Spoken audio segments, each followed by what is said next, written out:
Iddoo hawwataa argama holqa Soof Umar biyya yoo dhoowwattan aannaniin dheebuu baatan biyya Waaqoo guutuuti. Biyya Aliyyii Cirrii, biyya Huseen Buuneeti. Biyya Jamaal Abdaa, biyya Huseen Gabaayaa, biyya Adam Jiilooti. Biyya Hajii Adam Saadoo, biyya Amaan Goodii. Baaleen Finfinnee irraa kiiloomeetira 414 fagaattee kan argamtu yoo ta'u, gara dhihaatiin Arsii dhihaatiin, gara kaabatiin Arsiidhaan, gara bahaatiin Sumaaleedhaan, kaaba dhihaatiin ammoo Harargee dhihaatiin, akkasuma gara kibbaatiin Gujiidhaan daangeffamtee kan argamtu yoo ta'u, bal'inni lafa godina Baalee tilmaaman kiiloomeetira iskuweeraa 63,555 ni ta'a jedhamee tilmaamama. Baay'inni namoota ishee immoo miiliyoona 1,400,292 ol yoo ta'u, Baaleen oomishaalee kanneen akka qamadii, zayitii, oomisha midhaanii akkasuma oomisha qonnaan bultoonni garaagaraa oomishanii fi horsiisa loowwaniitiinis beekamtuudha.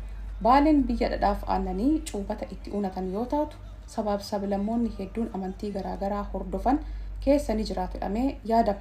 Kunniinis parsantiidhaan innaa ilaalaman parsantii 88.93 uummata Oromoo, parsantiin 7.65 uummata Amaaraa, parsantiin 1.39 uummata Somaalee, parsantiin 2.88 uummata Sidaamaa, parsantiin 1.16 ammoo kanneen biroo ni ta'a jedhamee yaadama.